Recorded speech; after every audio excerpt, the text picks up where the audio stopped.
Guys എന്തൊക്കെയാണ് വിശ്വസിക്കുക. അപ്പോൾ നമ്മൾ ഇന്നത്തെ പരിപാടി എന്ന് പറഞ്ഞാൽ കണ്ണൂർ കോക്ടെയിൽ അടിക്കാൻ. ഈ കണ്ണൂർ കോക്ടെയിൽ നമ്മൾ കണ്ണൂർ കുറേ കേട്ടിട്ടുണ്ട്, പക്ഷെ എന്ത് സംഭവം നമുക്കറിയാം. ഒന്നുമില്ല.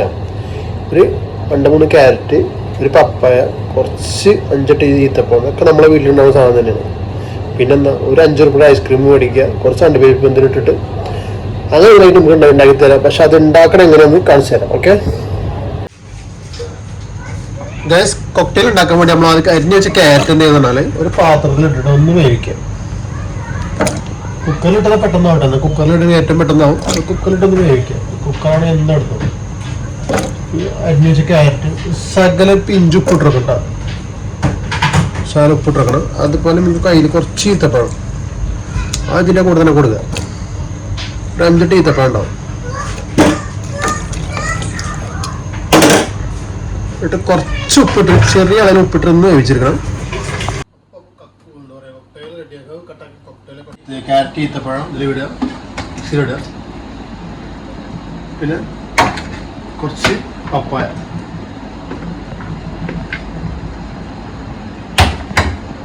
പാൽപ്പിട്ടേക്ക്. പാലുണ്ടെങ്കിൽ പാലൊഴിക്കുക, അല്ലെങ്കിൽ പാൽപ്പിടുക. 2 പാൽപ്പിടുക.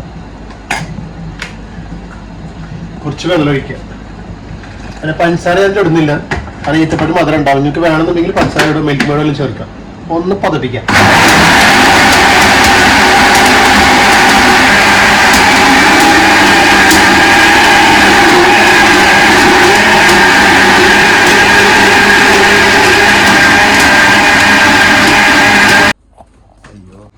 ഒക്കെ റെഡിയാക്കാൻ അറിയുന്നതാണ്. കുറച്ച് നമ്മൾ കട്ട് ചെയ്ത ഫ്രൂട്ട്സ് ഇതിലിടുക. ഓക്കെ, കുറച്ച് ആപ്പിൾ, റുമാൻ, നിങ്ങൾ എന്ത് ഫ്രൂട്ട്സ് ആയിട്ടാൽ മതി, കുഴപ്പമില്ല. റുമാന കുറച്ച് കളർഫുള്ളാവും. ഇടുക. Okay,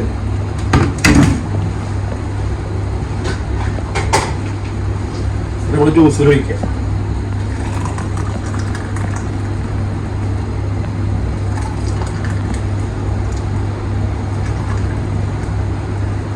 correct 3 ഗ്ലാസ്സാണ്.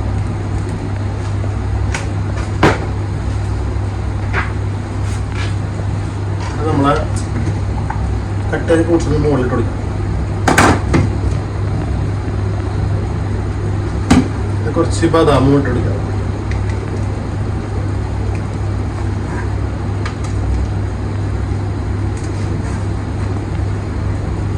സെറ്റ്. ഇപ്പം 3 glass cocktail, Kannur cocktail ready ആയിട്ടുണ്ട്.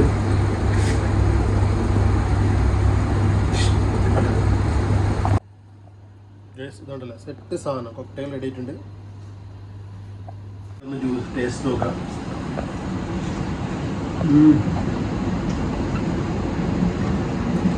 ഒരു രക്ഷയും നോക്കാം. വീട്ടിലുണ്ടാകുന്ന പപ്പായ ക്യാരറ്റിനുള്ള വേറെ ഒന്നും 2 ഈത്തപ്പഴം. നിങ്ങൾക്കൊരു ഐസ്ക്രീം ഉണ്ടെങ്കിൽ സ്കൂപ്പ് ഐസ്ക്രീം ഇടാം. സെറ്റ് സാധനം ഉണ്ടാക്കിയിട്ട് പറഞ്ഞോളൂ, കഴിച്ചോളാം. ഇത് നോമ്പിന് അടിപൊളി സാധനമാണ്.